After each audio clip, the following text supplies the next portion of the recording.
Well, thank you everyone for attending. It's probably better to be inside right now anyway, given the air quality.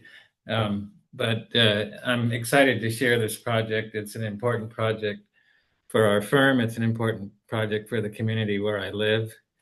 And it's an important part of the future of education. And I'm excited to walk you through it. And I really decided to focus on the wellness components of this project. Um, just a little bit of background of our firm for those of you that aren't familiar with it. Soderstrom Architects does a lot of work in K-12. We work across the state of Oregon. We do a lot of projects with rural communities, communities that are challenged both financially and economically, and trying to do things for those communities. But we've recently had the opportunity to work with the Lake Oswego School District, and the Lake Oswego School District has developed some really interesting, innovative approaches to create, for K-12 education, and we were happy to be part of advancing that initiative forward through this project. Heather pointed out just briefly what the learning objectives are, but I just wanted to highlight a little bit. You're going to learn here a little bit about the quality of the indoor environments and how they impact learning and well-being in a positive way. I'll touch a little bit on security because that's an important part of an elementary school, but we want to really emphasize that we want to make that security as passive as possible, and so that it doesn't become an intrusive part of the learning experience. We want to talk a little bit about biophilia as part of the design solution, and then this idea of these flexible and accessible inclusive areas in the schools that really encourage interaction and a much more diverse type of environment for learning. So this school that we have just completed, it's currently, it just went out for bid. It came in on budget, and they've started the demolition of the existing school, which was built approximately 80 years ago. And it's on a very confined site in an older neighborhood in Lake Oswego. It's a very endeared school by the neighbors that surround it. It's a single-story school with approximately 400 students. And the intent here is to replace the school with a more state-of-the-art facility that aligns with the education specifications that have been developed by the Lake Oswego School District, which I'll touch on briefly. But one of the biggest challenges of this project was really making sure that the new school fits into this context, that the neighbors are comfortable with it, that it has a memory of the existing school, and that we're able to accommodate the fields and the outdoor areas on the site, which are used not only by the school children during the day, but also on the weekends by the community. So it was really important that the new building be able to accommodate that and really blend in as much as possible with the community around it. This is a street view of the existing school. It's a single-story school, largely red brick, and it has a very kind of childlike, sort of intimate scale to it. And it's obvious why the neighbors appreciate the scale, given that it has a close proximity to a lot of their houses. This is the kind of main entry portion. There's a covered play area on the right. This gives you a little bit of an idea of what the school looks like as you get up closer and you start to see the kind of play of materials and the glazing. And again, the brick and the use of the painted wood elements is kind of infill. So you'll see in the design that we've tried to capture some of the spirit of this building without replicating it. But the biggest drive has really been about creating a much more dynamic, inclusive, and well-being driven learning environment. So Lake Oswego has developed what they call their ed specs, which are educational specifications. And these are essential design principles which drive the design of all of their schools. So you can see highlighted here, this idea of collaboration and inquiry-based learning and flexibility is a big part of how they drive innovation. Obviously, diversity, equity, inclusion is a big part of this. Student well-being, which you'll see is the theme that's sort of going to weave its way throughout this entire presentation. Sustainability, resilience, and then safety and security, and figuring out ways to have that safety and security relatively transparent to those in the school, but providing the kind of assurance to families and parents that the children will in fact be safe when they're at school. The district has also developed a set of planning guidelines. In the existing school, it's an old model, so it's a series of classrooms that are along a double-loaded corridor. One of the biggest changes in the way that the schools are laid out, particularly in Lake Oswego, is this notion of this extended learning area, which is a space outside of the traditional classroom where you have a lot of group activities and student interaction and more informal learning as opposed to the learning that happens directly in the classroom environment. And it's an important part of creating a kind of holistic approach to student learning.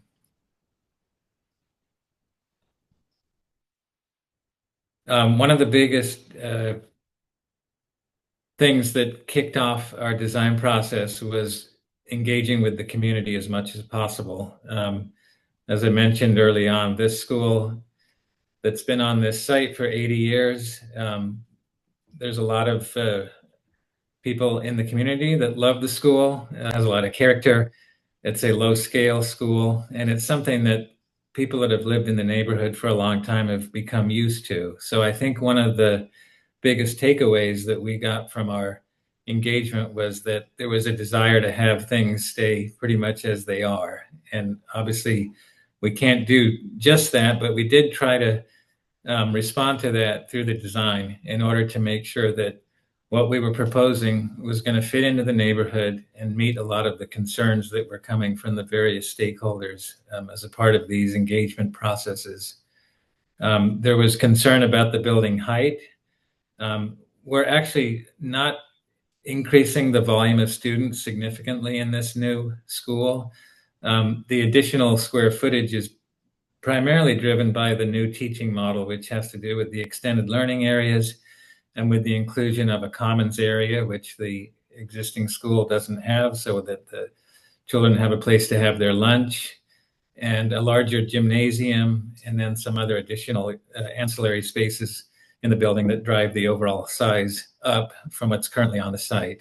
But our intent was to create a building that would have minimal impact on the site and try to maintain as much of the existing pathways of travel, the drop-off and the circulation paths on the site, and as much of the existing fields that are currently on the site to remain at their current scale.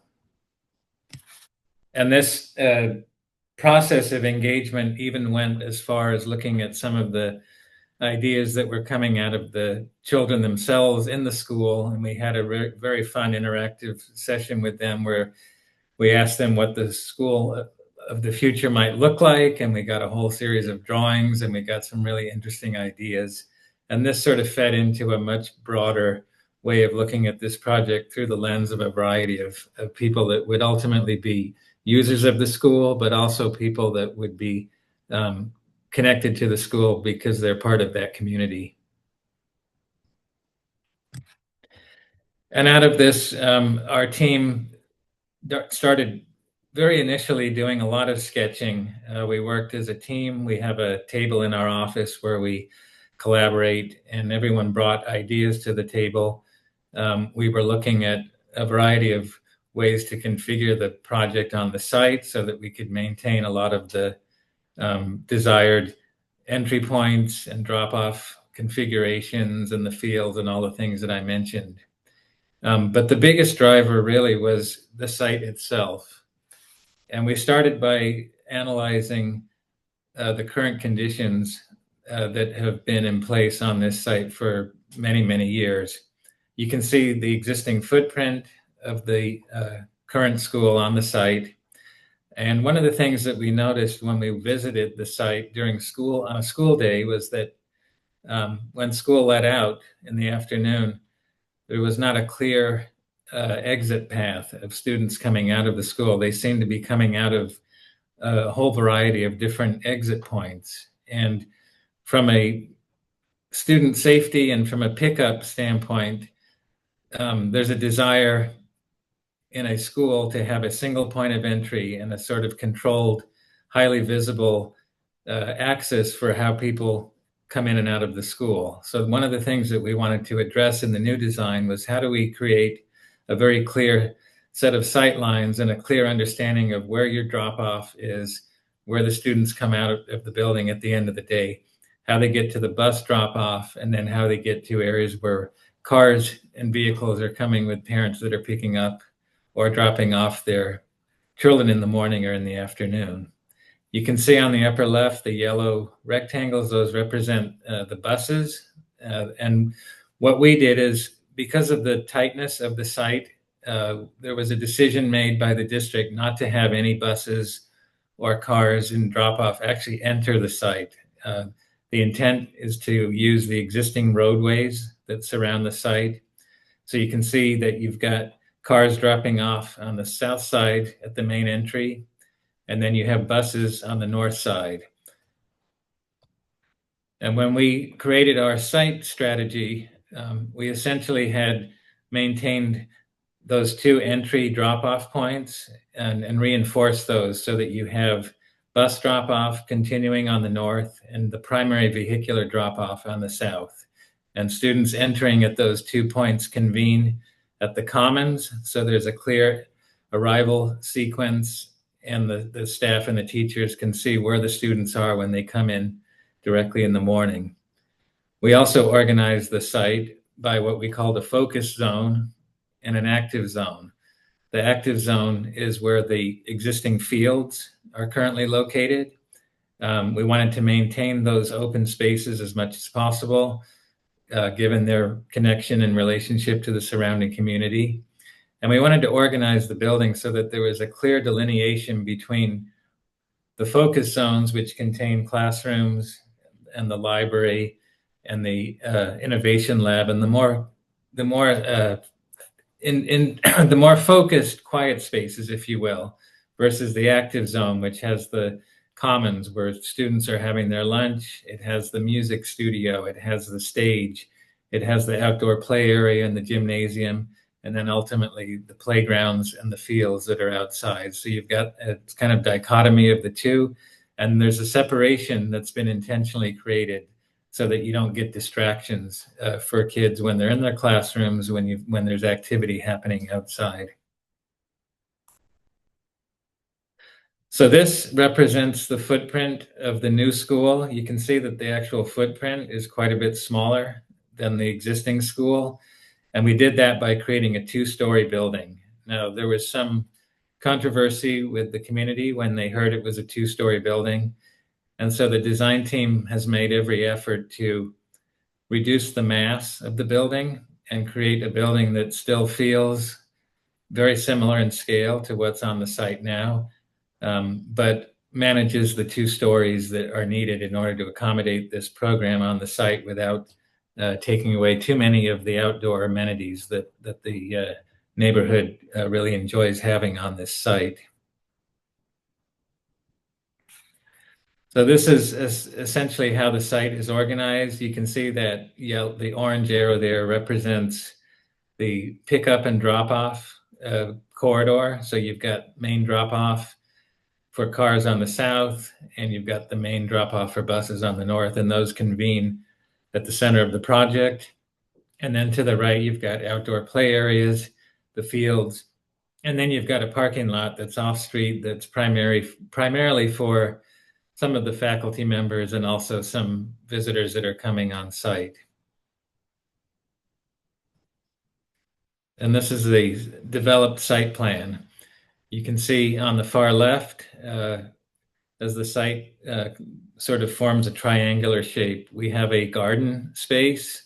That garden is actually used by the community. So on the weekends, the community is actually invited to come on site and actually make that garden not only for the school itself, but also an amenity for the surrounding neighbors.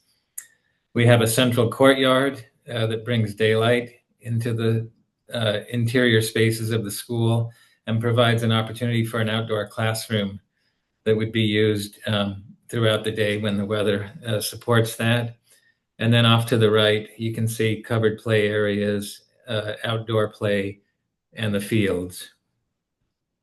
And you can see that there are two kind of primary axes. There's that entry, arrival, end of day departure in the lighter blue. And then the main arrow running east-west represents this transition from the more introspective focused spaces on the far left, moving toward the right, where you have the more active spaces. And you'll see that how it's represented relative to the program distribution when I get to the floor plans. This is a kind of simple diagram that just sort of explains how the building is organized at a very high level, with the classrooms in blue, the shared sort of extended learning areas in the lighter orange, and then the library becoming sort of the heart of the project in the darker orange. And then that band running through that represents how the project moves from a more focused area out to more active areas. So this is the ground level floor plan, and you can see the two main axes, the main entry on the south, secondary entry on the north.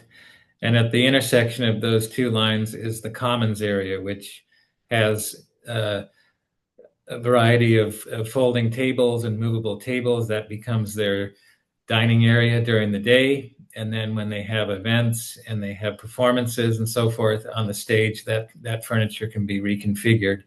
But that really becomes the central arrival point for the students. And then we have a series of spaces that move along that east-west axis. On the first level is their innovation lab, which is a maker space. The main courtyard in the center with a sort of grand stair just off to the right. The blue area being the commons, and then the stage and the music area on the right. And then as you move out of the building further to the right, you start to move out into the play areas and the covered play. Then we have a series of classrooms. You can see that those are flanking the courtyard space in the center. And then we have that shared extended learning area. Now, the intent here from a safety standpoint is to have as much visibility and strong sight lines and very clear wayfinding, because that's a significant safety factor. It also contributes to the well-being and the mental awareness of the students day to day. So you can see that the floor plan is very compact. You've got sight lines that run across the courtyard. You've got direct sight lines from the classrooms into the extended learning areas. And you can see from space to space, from the commons to the extended learning areas across the courtyard to the entry points of the classrooms. And it keeps things very manageable from a safety standpoint, and it makes wayfinding for the students very clear. On the second floor, the library really becomes the main focal point. It becomes sort of a visual element on the exterior, but it also becomes that central point of focused learning and exploration lifted up on the second floor, and it has views out to the garden, to the west, and then to the east down into the main courtyard.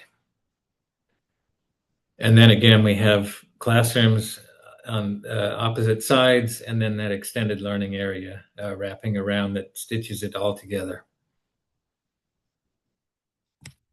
This is just a study view showing the relationship of the library and the two classroom wings and those extended learning areas, and then the garden itself, which becomes an extension of that courtyard environment in the center. And then it starts to bleed out into the landscape and become part of the community itself. This is taken from the Lake Oswego School District guidelines. Also are elements of biophilic design, and you'll see as we walk through the interior spaces how we've applied a lot of these concepts around the natural forms natural materials and connections to nature that happen throughout the building. Sustainability is also a factor. There's the traditional sustainability. The current energy codes drive a lot of what we do, and we start to get into a LEED Gold equivalent just by adhering to the energy codes, but we've pushed beyond that a little bit. We have renewables up on the roof. We've got a series of locally sourced materials. There's some natural ventilation. There are connections to nature throughout, including the gardens. And then from a resilience standpoint, this building has been designed to risk category 4, so it can serve as a shelter in the case of an emergency to bring in members of the community for their public safety. We had looked at this building early on as a mass timber option, which obviously has some significant carbon benefits, and a lot of the sustainability goals that we studied early on would have been heavily supported by that. But as in many projects, budget tends to be one of the most significant drivers. And I think the team's very proud of what we've been able to achieve.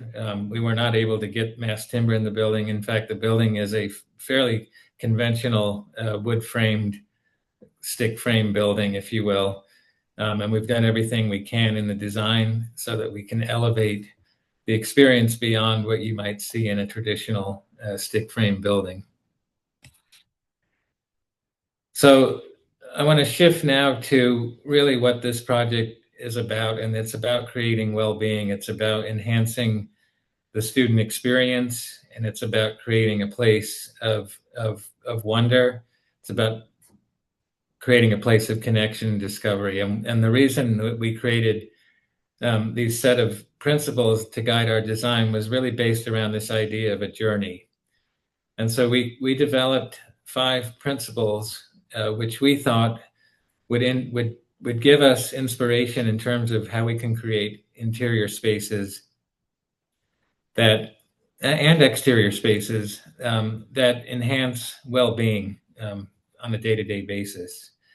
And those are this idea of connection to place and placemaking, human connection, the idea of discovery, which is at the heart of any educational environment, refuge, which gives us choice in terms of the kinds of environments that we want to be in when we're at school, and then finally wonder. And I'm going to walk you through each one and what those represent, how they were translated into the design, and then how they impact well-being overall.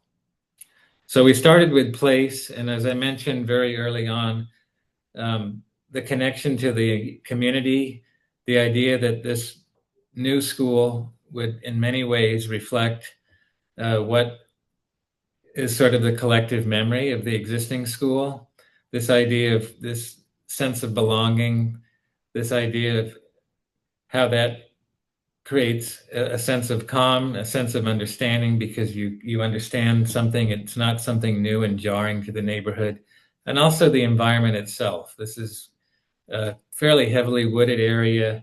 We wanted something that tied back to the Pacific Northwest, to the scale of the surrounding community, and to be able to create and recreate the patterns of circulation and activity that have happened on that site for many, many years, and to recreate those in a very meaningful way.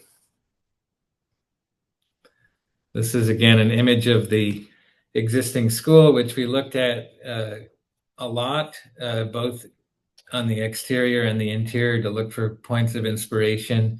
We're actually repurposing the floor from the gymnasium to create some elements within the new building. We looked at the brick. The brick is very old. It really didn't make sense to try to reuse any of the existing brick. But the new building actually has a materiality that starts to reflect a lot of what the character of the original building was. We looked at a variety of precedents, trying to understand ways that you could manage the scale of the building, given that it was 2 floors, given that we wanted to sort of break this down so that it felt at the scale of children, and also the scale of the surrounding homes that abut the site. So this is an image of the new school as you approach it now on the south, and the entry point is almost identical to where the existing entry is right now on the current school. So there's this sense of familiarity will be restored even in this new school. And you can see how we've articulated the lower level of the school in this masonry material, and then having this darker material up above to sort of break down the scale so that you get the sense, even though it's a two-story building, the majority of the mass is read across. The building is a one-story volume, and the upper level, the intent there was to have it somewhat disappear or sort of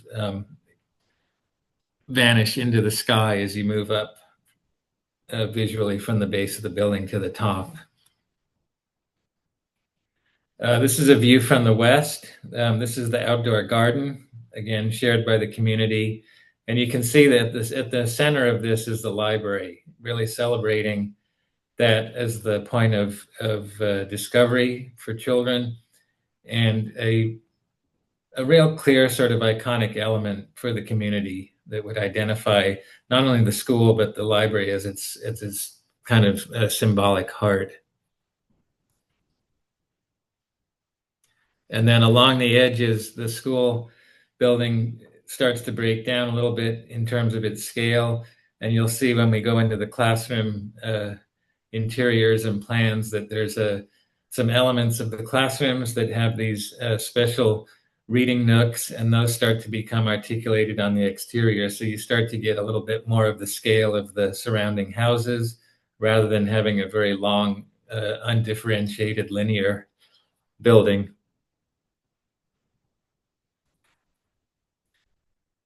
So the other kind of principles that we developed are most clearly articulated on the interior, this notion of connection.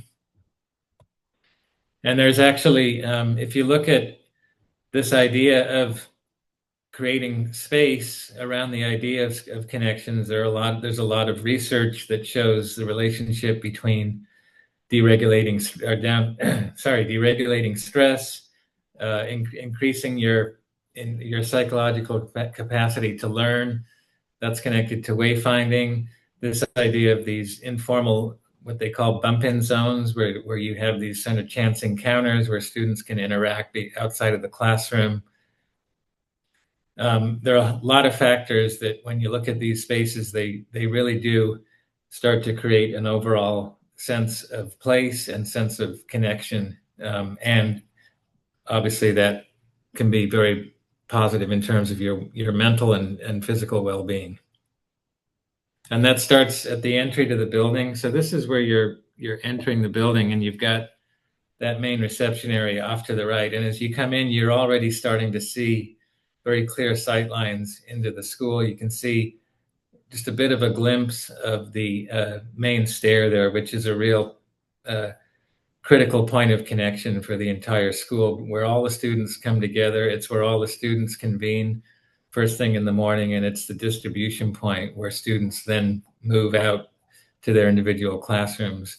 There's a mosaic artwork that's being saved from the existing school to again reinforce that connection to the existing school that's being placed in this main entry point. The central courtyard, again, the library is a prominent feature there, so you've got direct views from the library. You can see that the butterfly-shaped roof on the library captures rainwater, and that rainwater is then brought down through those two pipes into a collection basin at the bottom, and there's an interactive teaching element there around the collection of water and how water is then restored back into the ecosystem and so forth. But there's a lot of elements that have been brought into the building and the landscape and so forth that start to reinforce the connection not only to the place itself, but also to the natural world. And then in the foreground here, you can see the outdoor classroom that would be used for a variety of activities on days of good weather. There's a series of sliding doors on that lower level that connect that innovation lab directly to the courtyard, and they're able to actually wheel out projects and pieces of equipment and so forth that they're using in that makerspace, and they can be used out in the courtyard itself on a nice day. And then looking in the opposite direction, there's a large glazed area that actually has the main grand stair that moves up in two directions. And so as you're moving up that stair, you get views out into the courtyard. The whole idea of connection is that when in any space that you're in the building, there's a way to actually look across the courtyard or diagonally down a passageway to really feel that you're connected to the entire school, but still maintaining this sense of neighborhoods, which is important in terms of how the schools are organized around grades and peer groups and so forth.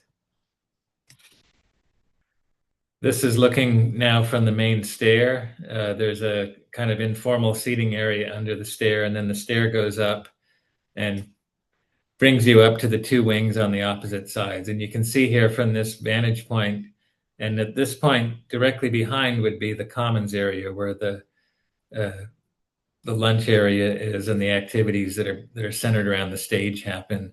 And so even from the stage, you could have this straight view across the courtyard. You can see people in the library. There's this idea of constant connection happening throughout the building.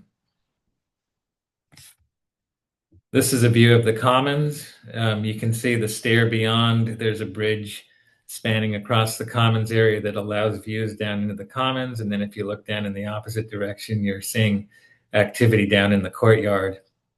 And then you're seeing the bottom of those two stairways as they land on that large seating area at the base. You can see that that's a place where kids can hang out in the morning when they arrive at school. And then you can see, again, the visual connections that can happen from that spot.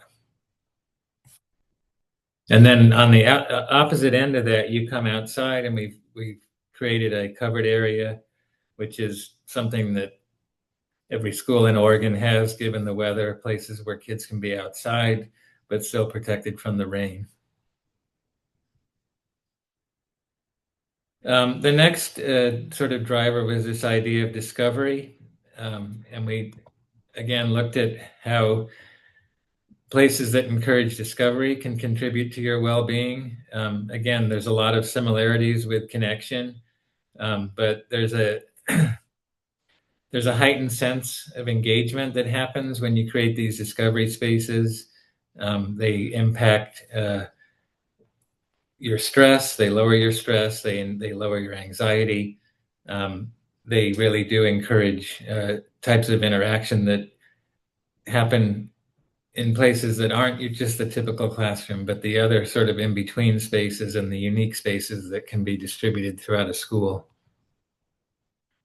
So the center point for discovery is really the library. And again, that, as I pointed out earlier, that's really been highlighted as a kind of showpiece for the project. But there's a great sense of visibility. There's a lot of natural light coming into the library. And it's a very open and welcoming environment. You can see that we have built-in seating at the window edge, and then a very open and inviting area for the children to come in and browse through the books. We have a very clear connection from the desk at the opposite end. And then when you go outside of those doors, there's actually an area that looks out down into the courtyard, which is an extension of that extended learning area, corridor area. You can see that we've brought some organic shapes. We brought a lot of natural materials. We're using a lot of plywood on the interior, both as finishes, but also for some of the casework. And again, our intent is to bring a lot of that warmth into the building. It's a faux fireplace, but there's actually a fireplace in the existing school in the library. And when we toured the building early on, the librarian pointed out how fond of it the students are, where it's a place where they hang out.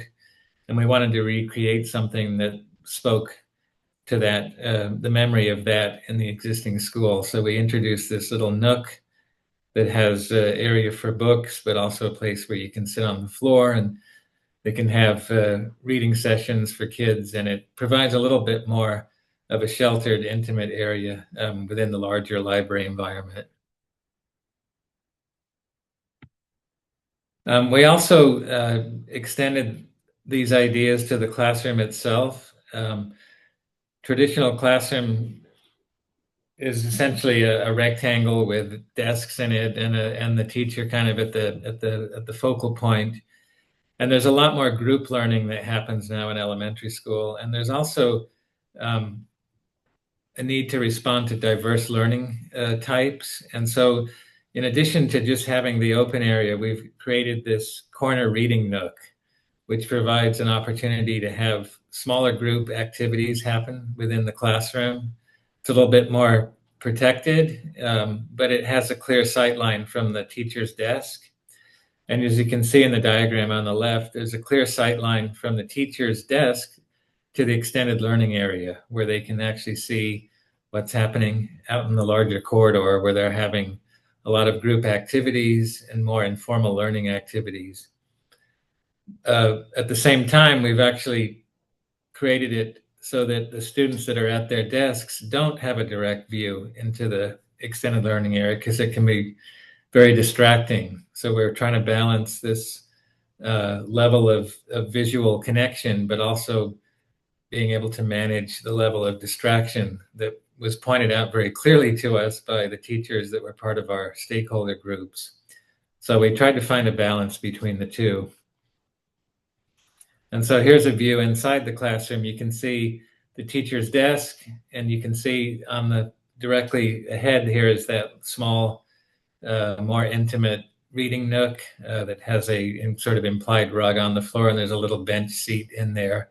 But that provides a variety of learning styles and activities within that same space.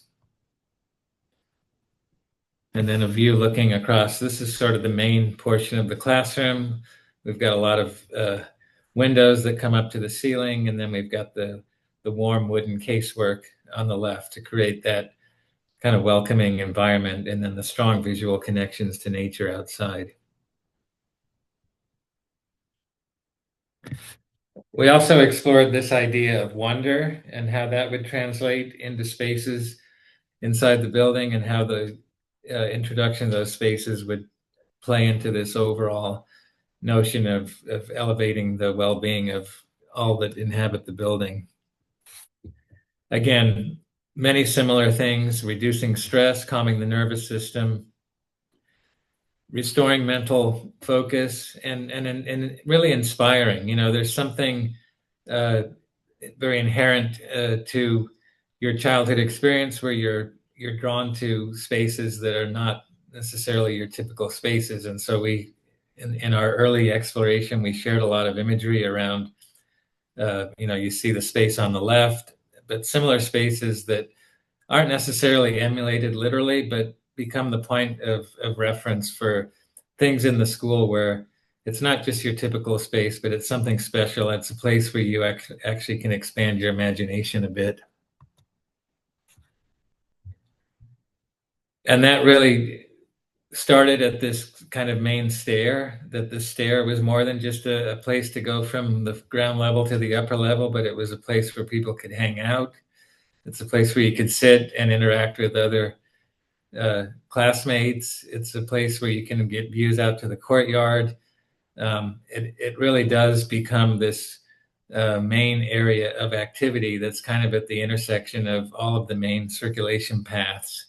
And we really wanted to celebrate that as a point of wonder. We also have some special play learning area, where we have these built-in seating areas, and then we have these things that sort of represent or start to look like large pebbles, and they become seating elements. And it gives the kids a variety of options in terms of how they can hang out. There's table options.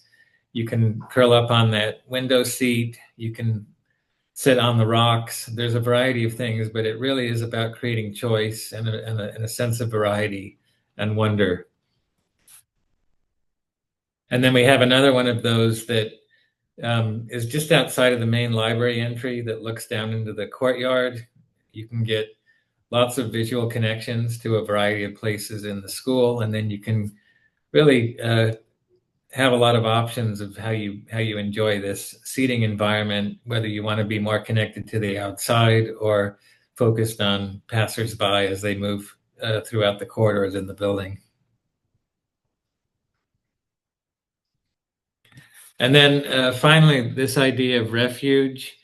Um, there's a lot of research around this, what they call the prospect refuge theory, and it really reinforces the fact that there's a desire by most individuals to have a sense of protection or shelter, but also have that clear view out, what they call the prospect from where you are. So we've created a lot of spaces within the school where kids can actually have a little bit of privacy or protection, but there's a level of visibility that's important from a safety standpoint. It enables the teachers and staff to clearly see where kids are, but it also gives them a sense of protection and a sense of um, personal space within this larger context where you have, several hundred students all there at the same time. And so we've tried to bring these into a variety of spaces throughout the school. Just outside of the classrooms, there's actually what's called a little porch area, and you can see where the two chairs are. There's a little area there where if students come out of the classroom to do a special activity, they can actually be in their own little area, and there's a clear sight line there from the teacher's desk, but it allows them to be in this sort of transitional zone between the classroom itself and the more active extended learning area that would be behind them. And so it's one of those choice options that really makes a much more dynamic learning environment. This is a view inside that reading nook. And again, this is one of those same types of spaces. You've got the kind of protection and safety and definition of this more intimate space, but it's clearly connected to the larger classroom. And then you've got really strong connections to nature and the outdoors. We also created these very organic formed pods, if you will. There's one on either side of the school, and they flank the courtyard. And those are spaces that students can go into. There are some variety of seating options inside those, but they become almost like a pebble in the stream, if you will, as you move down these very widened extended learning area corridor areas, and then you have these objects that are sort of sitting in that space, and you can go inside those. You can have small group activities in there, but you have a great sense of visibility and connection. So again, it's all about balancing the two. And then when you get inside, you've got some different opportunities for seating. You've got these more personal nooks that you can sit in. You've got the shared built-in seating that you see on the left that's very much about the connection out to the courtyard. And then you've got those stone elements in the center that you can sit on. But there's a clear definition of this space as being very separate from the rest of the extended learning area, but still having those visual connections.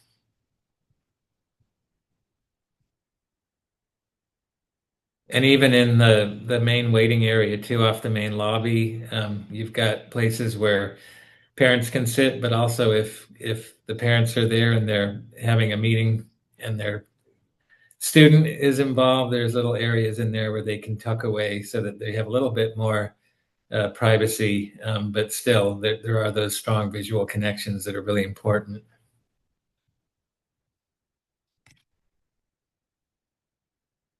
And that concludes the presentation. I would enjoy any feedback or questions that you have, but just a little bit of a quick status report. As I mentioned earlier, the project is being delivered through a traditional design bid build delivery model. And the project came in on budget, and the demolition is underway on the existing school. And we're really excited to see this project start to come out of the ground.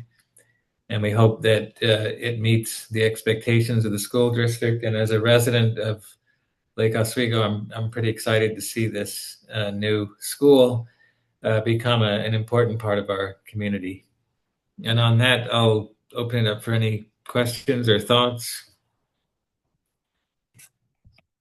Thank you, Carl. And people are dropping questions in the chat, so I'll just help with that. Philip has asked, how were ADA accessible routes addressed to the second floor? We have an elevator that's as soon as you come through that main entry. Actually, maybe I don't know if you want to see it in the plan, I can reshare. Sure.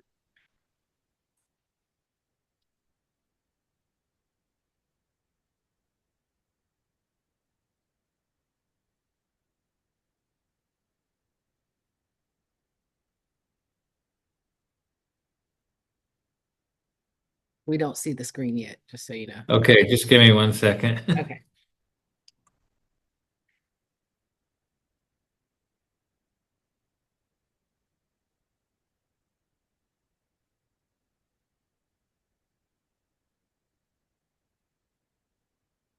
Okay, are you seeing it now? Yes, it's not in, Okay, there you go. Perfect. okay. I'll get this thing out of the way. There you go. So yeah, so the main entrance is down here. There's a secure vestibule that you enter, and you've got the main sort of check-in desk here, and there's visibility there, and then they have visibility. And then as soon as you come in, there's an elevator at this location, Mm. right at the corner. On the site, all of the pathways that connect to the adjacent sidewalks have been developed and are being regraded to make sure that we have complete accessibility from all the surrounding sidewalks. We're actually adding some new sidewalks because a lot of the edges of the existing site do not have any sidewalks at all, and there are some current grade challenges getting from the sidewalk or from the street to the actual entry point. So all of that from an accessibility standpoint is being addressed both inside the building, but also more importantly, as this extends out and connects to the community.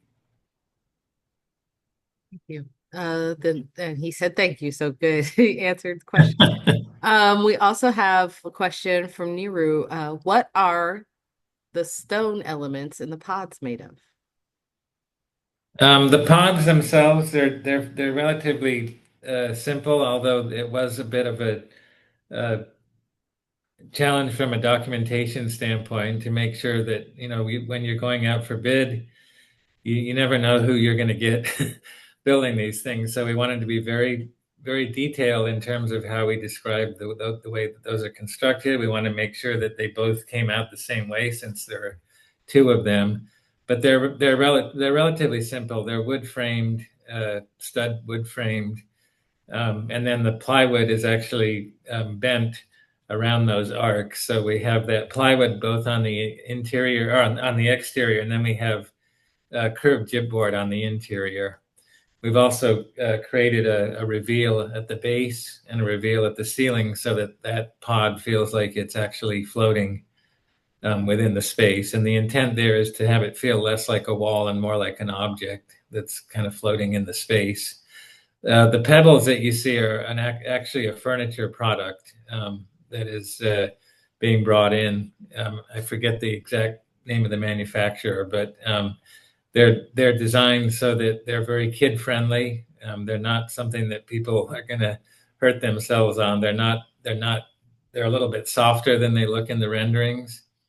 But I can try to find if anyone wants to reach out, I can give you the name of that product.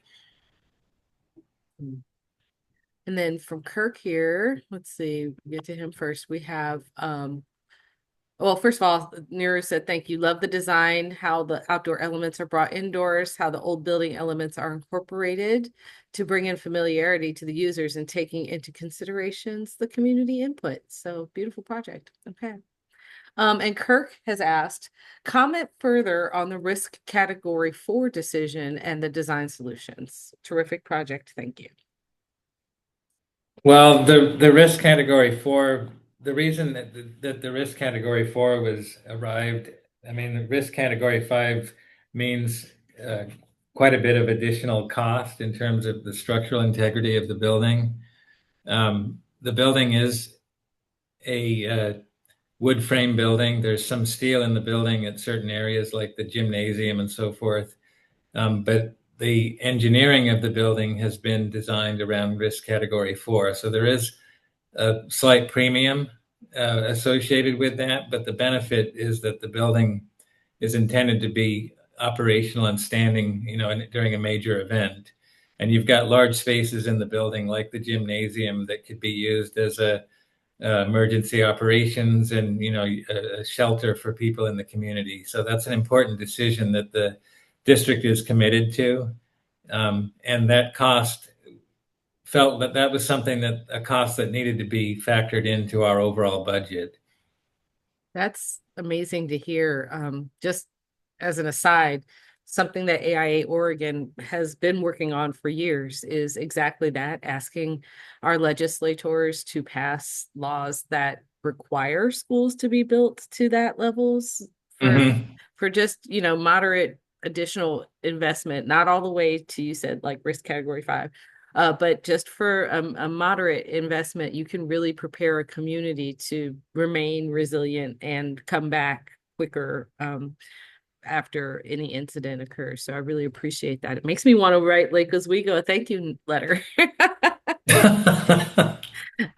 Okay. I'll encourage anyone with any additional questions. You're welcome to bring yourself off mute and turn your camera on and ask your question if there are any more with our last 3 minutes.